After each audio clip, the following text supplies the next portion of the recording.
compatriotas, bienvenidos al Gran Cine Argentino Salud, un homenaje al cine argentino.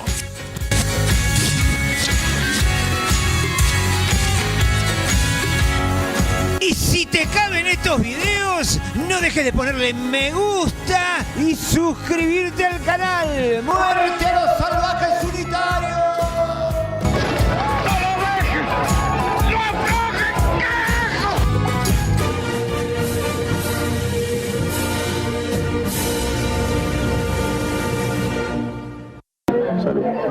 Y hoy vamos a reseñar y resumir, compatriotas, Invasión, un film de 1969 dirigido por Hugo Santiago. Santiago fue un realizador cinematográfico argentino que nació en 1939 en la ciudad de Buenos Aires, pero que la mayor parte de su carrera y su vida transcurrieron en la ciudad de París, Francia, donde murió en 2018. Desde pibe estuvo relacionado con la industria audiovisual porque su papá era uno de los gerentes de Proartel, la firma que gerenciaba la señal televisiva de Canal 13. Quédese en el 13 para ver. Su hermana Ana María era la conductora de Buenas Tardes, Mucho Gusto, que era uno de los programas más vistos del canal. A los 17 años, Santiago ingresa a la Universidad de Buenos Aires, a la Facultad de Filosofía y Letras para licenciarse en literatura. Allí tiene el privilegio de tener como docente nada menos que a Jorge Luis Borges. El mítico escritor tenía fama de chúcaro y como que no le daba mucha bola a nadie, pero con Santiago pegó onda y hasta lo recomendó con unos editores amigos para que le publiquen un libro de poemas. En 1959, y becado por el Fondo Nacional de las Artes, Santiago parte a París para estudiar cine en la cuna de la Nouvelle Vague, el género cinematográfico de moda que encandilaba en aquel momento a las vanguardias intelectuales de Occidente.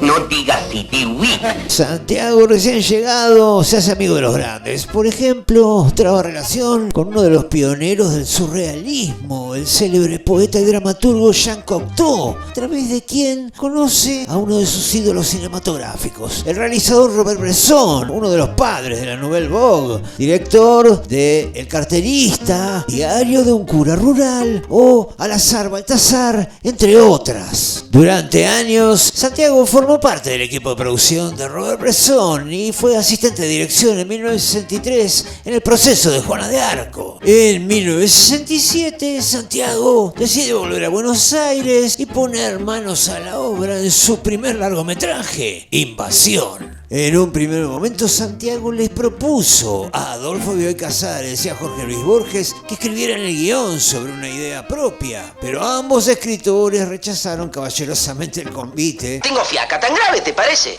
Y en cambio, le dieron un tratamiento de 10 páginas en el que Bioy Casares desarrolló un personaje que era un alter ego de sí mismo y Borges estableció los personajes principales y los rudimentos más básicos de la trama. Sobre ese material, Santiago escribió el guión de Invasión. Para componer la música original del film, Santiago consiguió nada menos que al bandoneón mayor de Buenos Aires, a Aníbal Troilo, acompañado por Ubaldo de Lío y Roberto Grela, nada menos. Al mismo tiempo, Santiago dirigió 2 cortos para Proartel como parte de un programa humorístico de televisión que nunca vio la luz finalmente. Era una pequeña pieza de grotesco porteña, muy efectiva y muy moderna para la época, donde ya se vislumbraban las influencias de Robert Bresson y de Jean-Luc Godard en el cine de Santiago.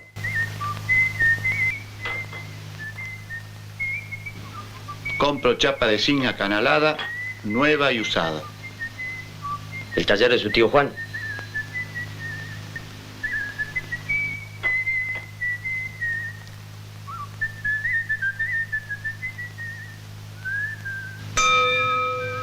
Invasión fue proyectada por primera vez en el Festival de Cannes, en Francia, en 1969. Luego fue premiada en los festivales de Barcelona, de Mannheim y de Locarno. El estreno en Argentina finalmente fue el 16 de octubre de 1969. Fue en una pequeña sala del centro porteño dedicada a cine de culto. Aún así, estaba ubicada en la calle Lavalle, que en aquel momento era el centro neurálgico del consumo masivo de cine. Invasión competía con El Graduado, la película ganadora del Oscar de aquel año, que también se proyectaba en una sala de culto del barrio de Colegiales. También disputaba taquilla con el drama gauchesco Don Segundo Sombra, que iba por su 10ª semana de exhibición, que por supuesto estaba catalogada dentro del género folclóricas. También tallaba otra producción argentina, una película bien mainstream, un musical con varias estrellas de la canción de aquellos años, Viva la Vida, que tiene una pinta de ser una patada en las bolas importantísima. Independientemente de estos datos de color, Invasión fracasó estrepitosamente. Solo estuvo en cartel un par de semanas y la verdad que le fue para atrás. Sí, es notable, pero no la vieron. El mismo Bioy evocó en su libro sobre Borges que él fue el día del estreno y que escuchó cómo algunos espectadores se reían de la película durante la proyección. También recordó que no pudo evitar notar que algunos conocidos le esquivaban a la salida para no reconocerle que la película no les había gustado. La crítica especializada también fue impiadosa. Sin duda que Invasión es una propuesta innovadora y disruptiva que quizás haya sido demasiado para su época. La evidentemente modesta producción y algunas flaquezas e inconsistencias en el guión también aportaron lo suyo. Bueno, ¿qué importa? A mí me gusta Invasión y me parece que como toda obra única e irrepetible no deja a nadie indiferente. O se la quiere o se la odia.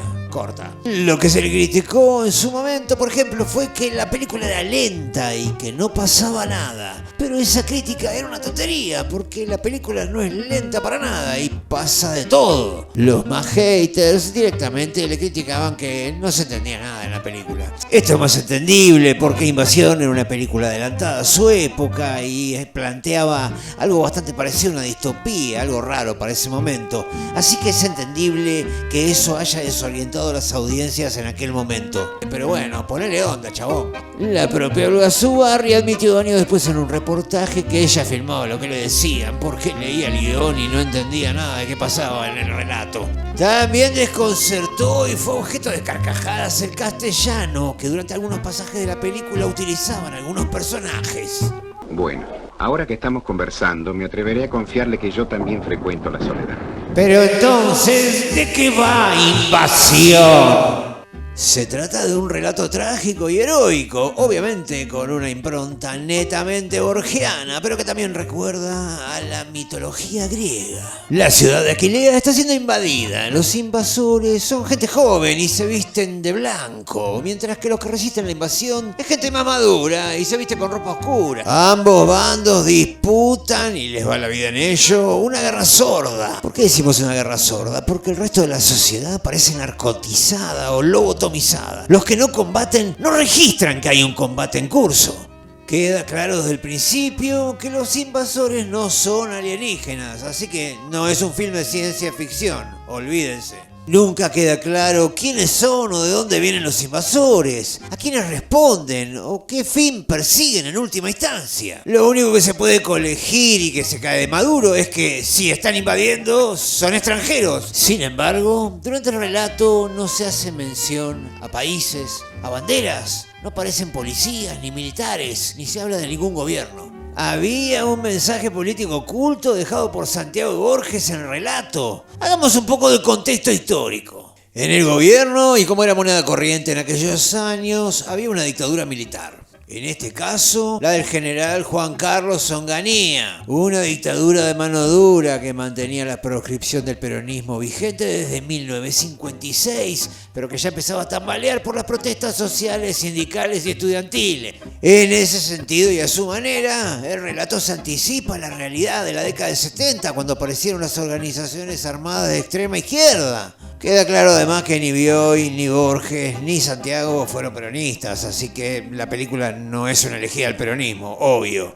Han pasado muchos años y ha pasado mucha agua bajo el puente, pero quizás podamos resolver el misterio al resumir el film. De lo que no cabe duda es que el relato es sobre la binariedad, la disputa, la contradicción, la lucha en última instancia que subyace en el ADN de la idiosincrasia argentina desde el comienzo de su historia, el 25 de mayo de 1810. Unitarios versus federales, rosistas versus antirrosistas, radicales versus conservadores, peronistas versus gorilas. Hoy se le dice grieta. No casualmente, Adolfo Bioy Casares en ese mismo momento publicaba su novela Diario de la Guerra del Cerdo, que también tuvo su versión cinematográfica y que hablaba de una guerra intergeneracional, donde los jubilados eran masacrados a golpes por jóvenes clase media enojados. Ficciones parecidas desde un punto de vista existencialista y más onírico encontramos en Megafón y la Guerra o El banquete de Severo Arcángelo de Marechal. También desde un punto de vista más filosófico y poético, más leve, en Crónicas del Ángel Gris de Alejandro Dolina. Y aunque es poco probable y prácticamente imposible que ni Jorge Luis Borges ni Adolfo Bioy Casares hayan leído El Eternauta, hay semejanzas entre los dos relatos que son notables. En ambos se produce una invasión a la ciudad de Buenos Aires. En la película Invasión se llama Aquilea, pero claramente es Buenos Aires. En los dos estadios de fútbol más importantes de la ciudad son centros neurálgicos de la acción. En las dos épicas, los que se paran de manos y le hacen el aguante a los invasores son grupos humanos. No son comandos, ni ex militares, ni policías. No, son familia, amigos, compañeros de trabajo o de juerga, que ante la adversidad se ponen las pilas. Los invasores son extremadamente crueles, además de homicidas. Persiguen esclavizar a la humanidad, pero a la vez ellos mismos son prisioneros de poderes ocultos que todavía desconocemos. El Eternauta comenzó a publicarse en 1957, el mismo año en el que empieza la acción, en la película Invasión. Para ratificar su categoría de film maldito y de culto, hay que recordar que en 1978, durante otra dictadura militar, una patota de paramilitares vandalizó los laboratorios Alex y entre otros destrozos que produjo, se robaron la copia original de Invasión, que nunca más volvió a aparecer. Santiago se fue a la tumba convencido de que fue a propósito. Tras el fracaso de Invasión, Santiago volvió a París y allí siguió su carrera. Sobre todas estas películas que filmó allá, no puedo decir nada porque no las vi y son muy difíciles de encontrar en internet. Esta de Catherine Deneuve se estrenó en Buenos Aires en 1979, pero yo era muy pibito y me pasó por abajo del radar. Lo único que sé es que El cielo del Centauro, que es su último film, se filmó en Buenos Aires. Las veredas de Saturno, en cambio, la podemos encontrar en YouTube gratis para ver y es la continuación de Invasión. Sí, Invasión tiene una continuación. Por supuesto, está filmada en París, tiene el mismo director de fotografía, Ricardo Aronovich, y sigue la historia de Invasión. Por supuesto que tenés que haber visto Invasión porque si no te vas a quedar en pelotas. Quiere decir que si Invasión parecía una película de Nouvelle Vogue, Las veredas de Saturno parece una película de Wim Wenders de aquellos años. Santiago tenía en carpeta la realización de un tercer film para terminar lo que él denominaba la trilogía de Aquilea. La película se iba a llamar Adiós, pero la muerte de Santiago dejó trunco el proyecto. Pero bueno, basta de chamullo y vamos a la acción. Vamos a resumir Invasión, compatriotas. Con perdón de las damas, que la chupen, que la sigan chupando. La acción se inicia con el protagonista central del film, Herrera, caminando por los suburbios de Aquilea en plena noche. Herrera es un orillero clásico, emblemático del imaginario porteño, tan presente en la prosa y la poética de Borges. Esta exquisita y preciosista toma no tiene mucho justificativo, como esos binoculares tan viejos en plena noche, pero bueno, sirven para introducir al personaje central. La acción se traslada a la vieja Bombonera, donde vemos a un montón de chabones vestidos de blanco cableando todo claramente en una. Le avisaré al café dónde entregar la carga. Por si no lo dijimos, vamos a decirlo, la excelente fotografía es de Ricardo Aronovich. Permite disfrutar de ver una Buenos Aires que ya no existe más. El film evita los lugares comunes como el Rosedal, el Obelisco, la Costanera. tan presente en películas de esa época. No, acaba por barrios internos de la capital y por lugares que en aquel momento eran considerados marginales, como el puerto. Justamente en el puerto vemos que un montón de chabones caen en un camión y se afanan esa carga metiendo caño.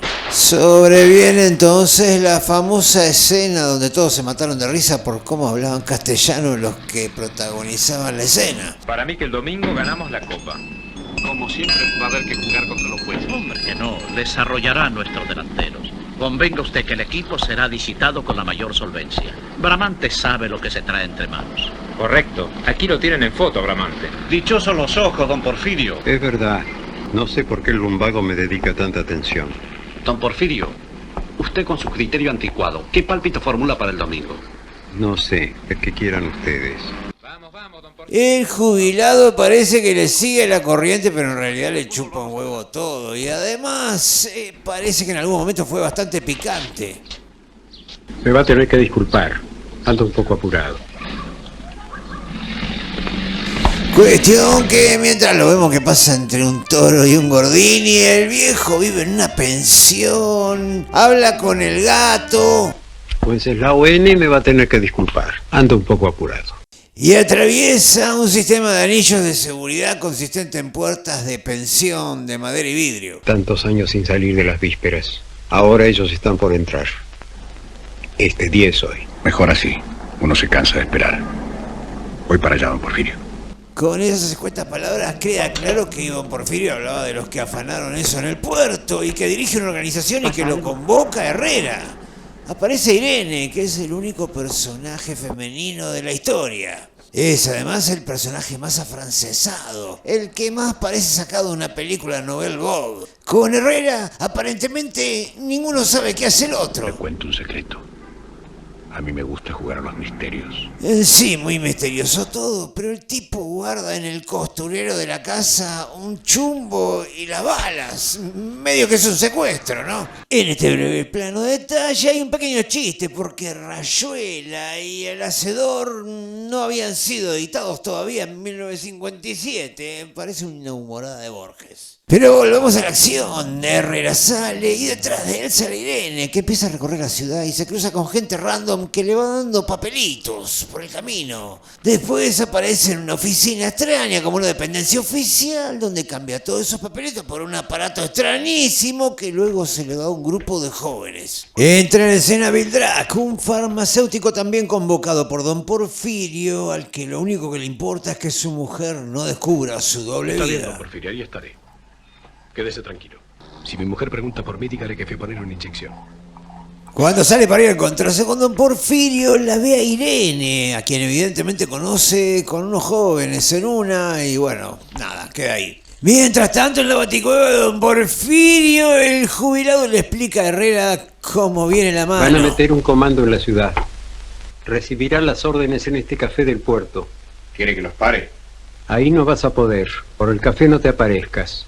Anda directamente al depósito de vagones. En el depósito los del café se van a juntar con el camión, pero vos vas a estar esperándolos. Llévate a Irala y a Silva. Así que el viejo, clavando unos matienzos y con un teléfono de baquelita, dirige toda la movida. Destruyan el camión y nada más que eso. Ni seguirlos ni pelearlos. Nada. Quédese tranquilo, don Porfirio. Herrera, por supuesto, hace todo lo contrario. Herrera, ¿me entendiste bien, no? Los esperás en el depósito. ¿No dijo el viejo que fuéramos a un depósito en el norte? Eso dijo. ¿Y entonces qué hacemos aquí? Tengo apuro. Quiero ver si son tan malos como dicen. De la nada aparece un viejo batilana. ¿Me permiten un consejo? Si no tienen nada que hacer, háganlo en otra parte. No se entiende muy bien la de este viejo botón, pero al toque cae la patota de invasores. Oiga, tenga cuidado con las corrientes de aire. Para pedirse 2 ginebras arrebatan a todo el mundo. 2 ginebras y rápido. La escena recuerda los finales de los 70 y principios de los 80, pero fue filmada en 1969.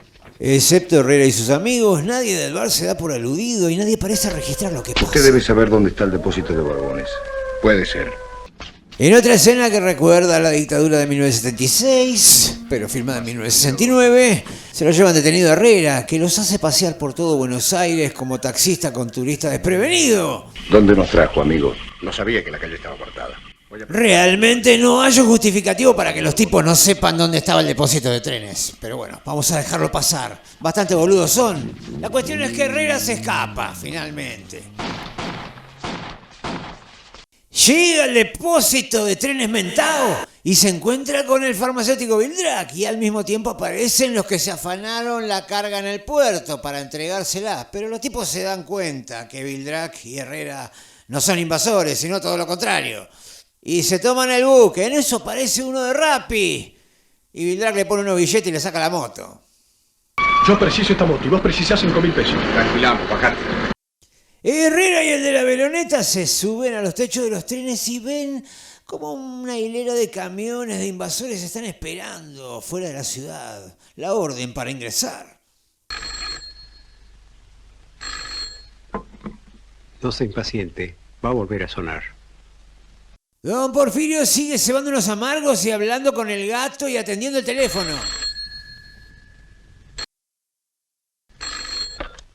Herrera, ya anduviste tirando tiros por ahí. Vildrac ya me avisó que localizó el camión con la carga. Está en la Quinta de los Laureles. Hay que eliminarlo, de cualquier modo, esta misma noche. Irene en tanto sigue alpedeando y se junta con el capo de los jóvenes, esos que parecen medio de la tendencia. Por el arte de la casualidad justo aparece Herrera en plena calle y los engancha. ¿Quién era ese tipo? No sé, me pregunto por una calle. Ahí viene el colectivo.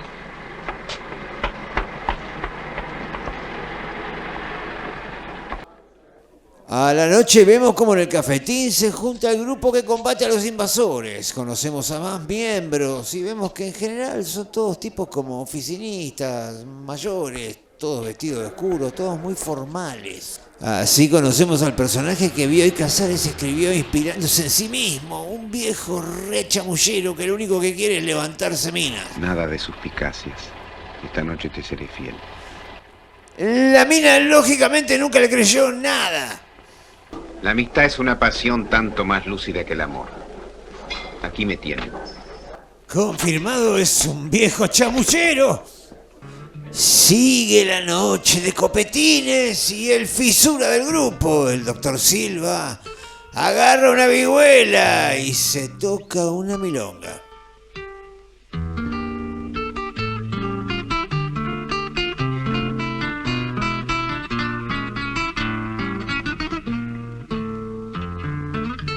El camión está en la Quinta de los Laureles. Mientras Herrera trata de explicar el plan para destruir el camión, el viejo verde se le pone a hacer ojitos a una naifa que está en otra mesa y se termina yendo a la mierda y se la levanta de una. Adivino que usted se siente sola. En una toma que chupara a Tarantino, el grupo decide salir y enfrentar su destino y dirigirse a la Quinta de los Laureles para destruir el camión de una buena vez. Es fácil. Alguien tiene que entrar en la casa. Mientras los de adentro se ocupan de él, nos llevamos el camión. ¿A quién le toca entrar? Aquí una actitud entre espartana y estoica determina que lo que venía siendo una historia heroica se transforma en una tragedia griega. Herrera, para entrar en la casa lo estuve pensando. Ya sé quién es el más indicado. Soy yo precisamente. Si alguien ha de morir, el más indicado soy yo. Ustedes pueden ofrecer su valentía y su destreza. Yo solo puedo ofrecer mi muerte. Bueno, flaco, así no te vas a casar nunca. Herrera le dice, bueno, loco, dale. El fisura se toma unos drinks y todos se preparan. Y tal cual, el chabón entra a la casa y lo cagan a balazos.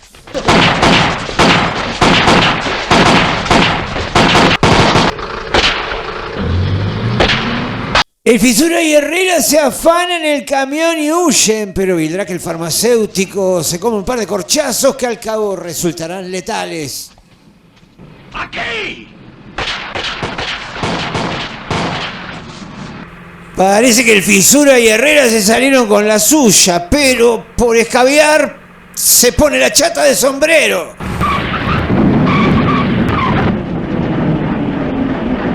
Este es el único momento de la película donde se puede decir que aparece algo parecido a Pueblo. Aparece un montón de gente que los ayuda a salir del río donde cayeron y están vestidos de hippies, de progres. Sin embargo, no van a evitar que los patoteros invasores los capturen. Simultáneamente vemos a Irene en un campo de entrenamiento militar donde un montón de jóvenes se aprenden a disparar, a armar bombas y defensa personal. En tanto, Silva y Herrera están detenidos en unas instalaciones muy creepy que también recuerdan los centros de detención clandestinos de la década de 70.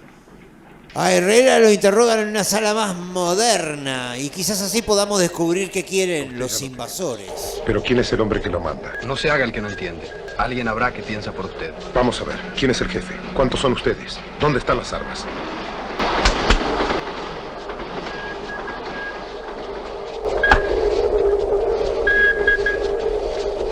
Ya va a hablar cuando sienta la picana. Aquí no preciso ese aparato. El límite del sufrimiento físico ha sido establecido. No hay razón para llegar al último término. Como de cualquier modo van a matarme, no tengo por qué hablar. Mejor que abandone, Herrera. ¿Por qué no resiste si la gente está esperando lo que le vamos a vender? La gente no se da cuenta, y los que se dan cuenta tienen miedo, como yo. Me parece que ahí hay una punta como para ir desenrollando de qué habla esta película. Vamos a escucharlo de nuevo. Como de cualquier modo van a matarme, no tengo por qué hablar. Mejor que abandone, Herrera. ¿Por qué no resiste si la gente está esperando lo que le vamos a vender? La gente no se da cuenta, y los que se dan cuenta tienen miedo, como yo. Después viene un tremendo elogio a verduguearlo a Herrera, pero justo entra la jubilada que antes estaba barriendo, en plan Norma Pla, y la recontrapudre. No trate de gritar. Es inútil. Herrera, después de boletearlo al chabón, pega un remo y se toma el buque, pero justo el remisero para en una estación de servicio y se arma una secuencia re rara. Hoy lo habrán hecho conversar. Estará cansado. Hay un motoquero ahí también que no sé qué onda mirando y bueno, al final sigue en viaje, pero Herrera nota que el motoquero los está siguiendo, el chabón quedó re paranoico. Cuestión que lo deja pasar, lo pone a dormir al remisero y persigue al motoquero hasta la cancha de Boca. En la cancha, Herrera no encuentra nada, pero en un momento sale de una de las tribunas y escuchamos aviones. Y digo escuchamos porque no se los ve. Evidentemente la producción no tenía plata para filmar unos aviones pasando, pero tampoco tenían ni siquiera un pedazo de película de archivo con unos aviones volando. Bueno, en fin, nada, eso. Mientras tanto el resto del grupo está peleando en una isla del Tigre, clavando unos drinks y recitando a Borges. Vi que la pipa de ámbar no estaba en su lugar. Además, el mastín no había ladrado. Pero caen los chaboncitos de blanco y se termina el club de la lectura. Los viejitos piolas encierran a los invasores en una cabaña con un rehén al que matan, lo tiran por una ventana. Entonces los tipos no tienen ningún problema y agarran directamente, los prenden fuego y después los cagan a balazos.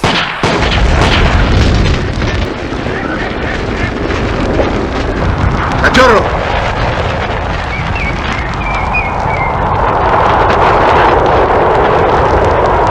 Mientras tanto vemos a Irene que en un Citroën 12B va a encontrarse con su propia orga, que todavía no sabemos para qué lado patean ni en cuál están. Trae el explosivo. Pero por algún motivo que no termina de quedar claro, la mina sabe que la están siguiendo. Y decide seguir, la persiguen un rato hasta que finalmente hace explotar el Citroën.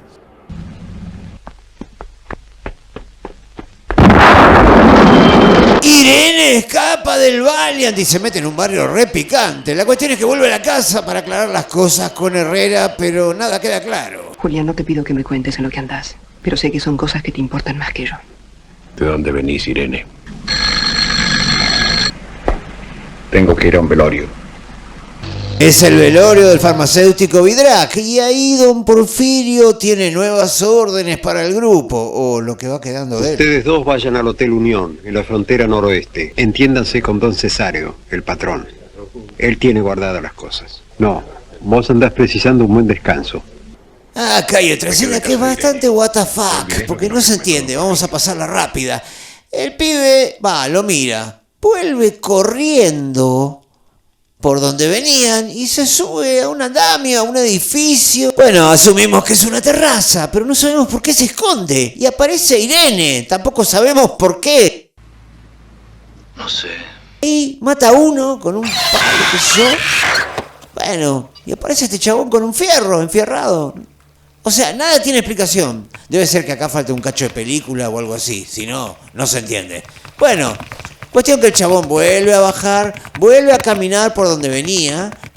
La ve a Irene que se aleja y se queda sentado ahí en la calle. Y después se agarra, va, se mete en un cine, ve una de Convoys y cuando se va la gente aparece muerto.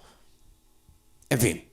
Luego seguimos al Levendiger y al ingeniero que van, como les ordenó don Porfirio, a la frontera norte a hablar con el dueño de un hotel. Cuestión que el chabón vende armas y ellos se aprovisionan y para festejar se van a comer algo y a tomar unos copetines. Cuando no, aparece una mina, una morocha que la verdad que está infernal, pero claro, es Claudia Sánchez la que hacía las publicidades de LM. Bueno, cuestión que Levendiger hace el mismo numerito de siempre y se la quiere levantar. Minitas, ahora sí las minitas de una. Pero al viejo verde le espera una sorpresa porque al mejor estilo Viuda Negra, la mina lo entrega de una con uno de los invasores que encima está enfierrado. La verdad es que yo esperaba otra cosa más agradable, pero que hubiera sido una mera repetición. He pasado la vida queriendo y engañando. Está bien que haya sido una mujer la que me trajo aquí. Al final le pintó de construirse, pero le hicieron cagar igual. Después le toca al ingeniero, que también lo pasan a valores de toque. Los invasores instalaron en la cancha una estación emisora. Desde ahí van a ordenar el ataque. Ya sé que la cuida un grupo fuerte, pero un hombre como vos, solo, podría destruirla. Acá hay un agujerazo en el guión, porque la verdad no se entiende cómo don Porfirio, siendo un jubilado que habla con el gato, que vive en una pensión y que tiene un teléfono de línea de baquelita, puede organizar una resistencia y los invasores tienen que dar tantas vueltas con un transmisor que lo traen de Allende los Mares y lo tienen que poner en un estadio de fútbol y así convocar a la invasión, que en realidad ya está en curso. En fin, ahí es un pifie importante del guión. Quedamos nosotros dos, don Porfirio. ¿A qué seguir peleando? Y aquí viene otro diálogo que puede servir para descular de qué va todo esto. Siempre vale la pena seguir. Así será, pero ahora sin mí. ¿A qué morir por gente que no quiere defenderse? Ya no cuente conmigo. La ciudad es más que la gente. Por favor, no me obligue a desobedecerlo. La estación está en algún lugar de la cancha, quizá entre las tribunas. No voy a ir, don Porfirio. Pero claro, obvio que Herrera sí que va a la cancha y descubre la estación de transmisión por una zapatilla que está enchufada ahí. Bueno, en fin, es 1969, muchachos. La cuestión es que lo enganchan, lo agarran, obviamente. ¿Qué pasa? ¿Quiere hacerse el mártir? Y lo matan a trompadas entre todos. Luego reaparece Irene y algunas cosas empiezan a quedar más que claras. ¿Cuánto tiempo hace que trabajo con usted, don Porfirio? Y usted no me dejó decírselo nunca. Un hombre como él no lo hubiera aceptado. ¿Por qué no me dejó decirle que yo también era del grupo? Iré a mi casa y él no va a llegar. Se produce entonces la tan mentada invasión, que como vemos está resuelta con unas imágenes de archivo y algunas de producción propia que son modestísimas. Lo que fundamentalmente hay que destacar que durante toda la escena de la invasión no hay ningún tipo de respuesta de ninguna fuerza de seguridad, ni de fuerzas armadas, ni de gendarmería, ni de nada.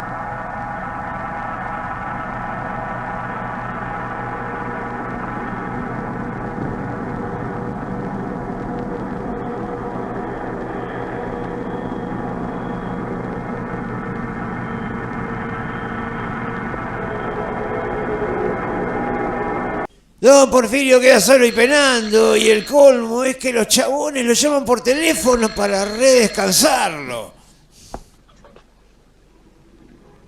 ¿Cómo? ¿Quién? ¿Y ustedes por qué me llaman? ¿Cómo? ¿Dónde? Sí, ya me lo suponía. Ya sé que a mí también... Hola. Parece que han cortado. No te preocupes si no vuelvo. Y está claro que ya fue todo y el viejo se prepara para una confrontación final o algo así. Ya estoy viejo para estas patriadas. Finalmente Don Porfirio se va hasta la cancha de Boca y se mete, pero no encuentra a nadie, salvo a Herrera muerto en el centro del field.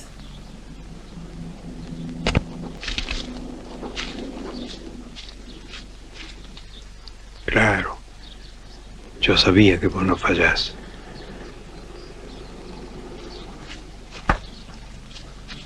Sobreviene entonces un falso final, porque la película sigue y reafirma su condición de premonitoria, porque veamos la última escena. Parece que a mí no me quieren matar. Deben creer que me he quedado solo.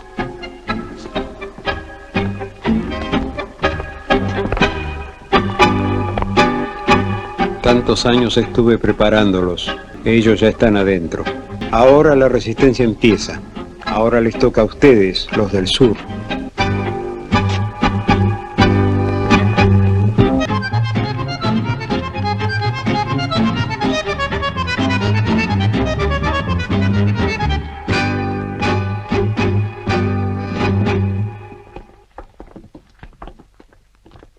Ahora nos toca a nosotros, pero tendrá que ser de otra manera.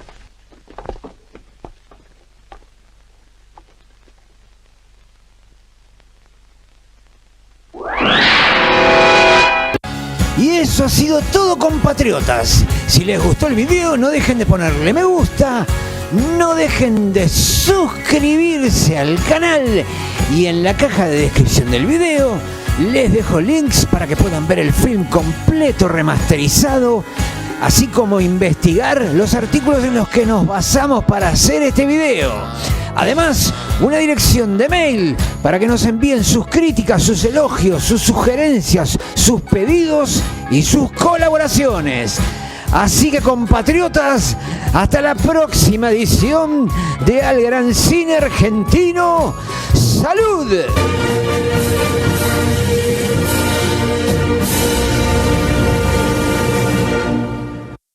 Salud.